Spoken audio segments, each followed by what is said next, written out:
and subscribe to our channel and hit the like button for more engaging content.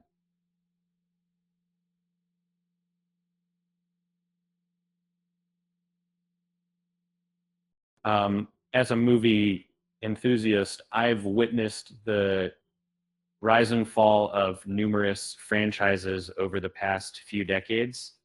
I must admit that I'm both intrigued and saddened by the opening weekend performance of Venom: The Last Dance. Uh, Having grown up with the original Spider-Man comics and following the evolution of these characters on the big screen, it's always a bittersweet moment when a beloved franchise seems to be losing its momentum.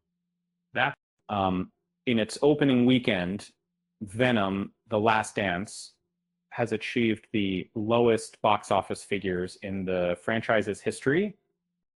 This film marks the conclusion of the Venom trilogy, starring Tom Hardy as both Eddie Brock and the title character, a symbiote alien. Uh, it's been 3 years since Let There Be Carnage, which followed the original movie by 3 years, launching Sony's Spider-Man universe in 2018. This franchise is loosely connected to the Marvel Cinematic Universe and focuses on stories of villains and anti-heroes from the original Spider-Man comics without including Spider-Man himself. By this coming weekend, as per the deadline, Venom: The Last Dance is expected to claim the top spot at the US box office with an estimated opening weekend earnings of 52 million.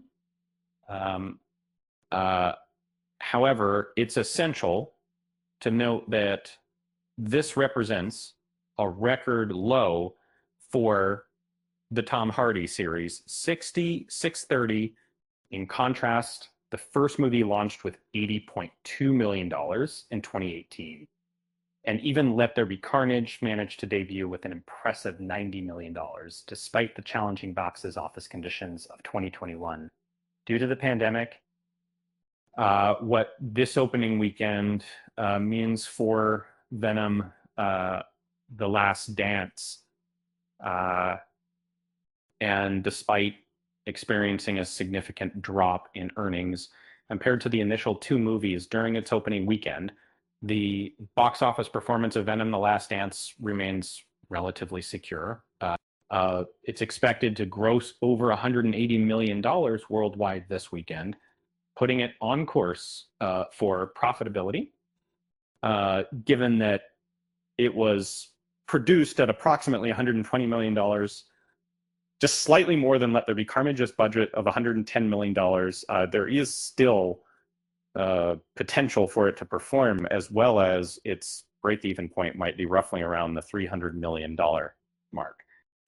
If it maintains its current rate of earnings, the new movie has a strong chance to outperform the second film's global box office total of $506.8 million. However, this competition might be closer than before, possibly due to negative reviews for Venom: The Last Dance, which has garnered a 36% score on Rotten Tomatoes.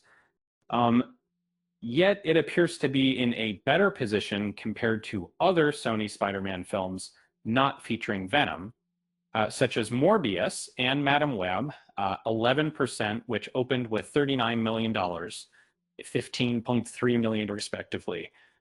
Our take on the weekend box office. Despite facing criticism for not living up to its predecessors, Venom: The Last Dance maintains an element of comic book movie charm that outperforms the disappointing October release, Joker: Folie à Deux, with a budget of $200 million and opening earnings of only $37.7 million. Joker: Folie à Deux suffered an astounding 81.4% drop in its second weekend, indicating poor performance. Consequently, Venom: The Last Dance stands a good chance of retaining the no. A spot in its second weekend, as it is the only major release at that time, with the Robert Zemeckis drama here, having a more subtle launch. With that said, thanks for watching, and until next time.